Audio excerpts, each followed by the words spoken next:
আসসালামু আলাইকুম, সবাইকে ঈদ মোবারক।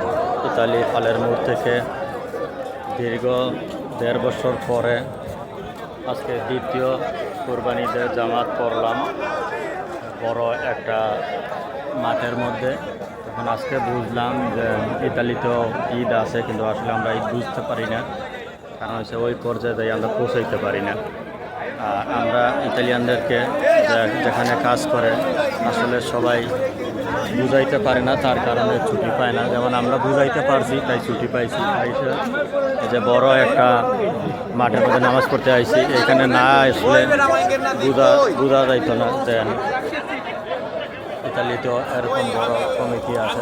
হাজার হাজার মানুষ এই জামাতে নামাজ পড়া হয়েছে, নামাজ শেষ হয়েছে আলহামদুলিল্লাহ।